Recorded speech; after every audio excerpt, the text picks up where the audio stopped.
নমস্কার, আমি সুমিত সমাদ্দার। তুমি আশেপাশে থাকলে ধারাবাহিকে আমি দয়ানন্দ। এই ধারাবাহিক যারা দেখছেন তারা সকলেই জানেন যে এটা প্রত্যেক সপ্তাহে একটা করে নতুন গল্প নিয়ে এগোচ্ছে।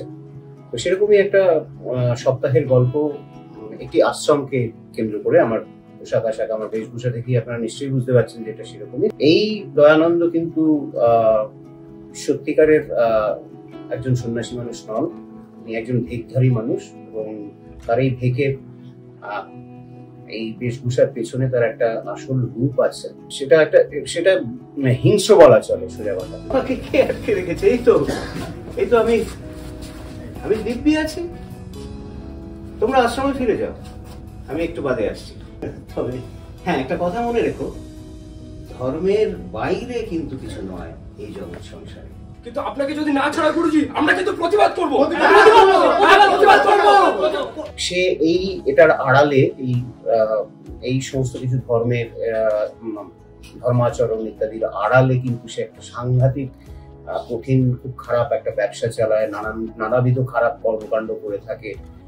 তো এবং পরবর্তীকালে বোঝা যায়, আমরা জানতে পারি যে প্রজ্ঞামা কিন্তু এটা চান না। উনি এই জগৎটাকে খুব একটা পছন্দ করেন না। বাধ্য হয়ে উনি এসছেন, দয়ানন্দের খপ্পরে পড়ে উনি এসছেন এবং তার ফলে উনি শেষ পর্যন্ত রিভোল্ট করেন। এবং সাথে সাথে প্যারালালি আমরা জানি যে দেব, আমাদের যে মূল প্রোটাগনিস্ট, যেটা রোহন অভিনয় করছে, সে সিআইডি অফিসার এবং চান্দ্রী যিনি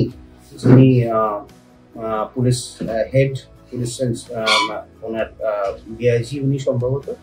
তো ওনার তত্ত্বাবধানে, ওনাদের দুজনের তত্ত্বাবধানে কিন্তু এই ইন্টারোগেশনটা চলছে, ইন্সপেকশনটা চলছে এবং এই ইনভেস্টিগেশনটা চলছে।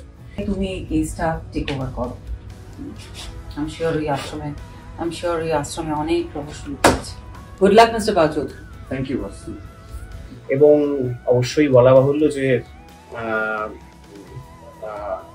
মিথ্যার বিনাশ এবং সত্যের জয়, এবং সেটাই হয় এবং সেটা পরবর্তীকালে এসে ফাইনালি আমরা দেখতে পাই যে এরা সকলেই অ্যারেস্টেড হচ্ছে ইত্যাদি ইত্যাদি। খুব প্রিয় অভিনেত্রী ও অভিনেতাদের সাথে আমি কাজ করছি এখানে।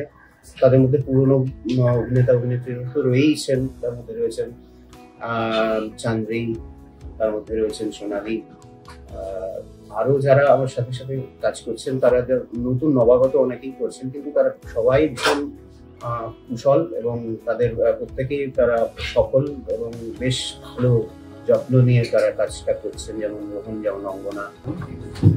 দেব আমাকে কেউ শুনতে পায় না, বলে যাচ্ছে।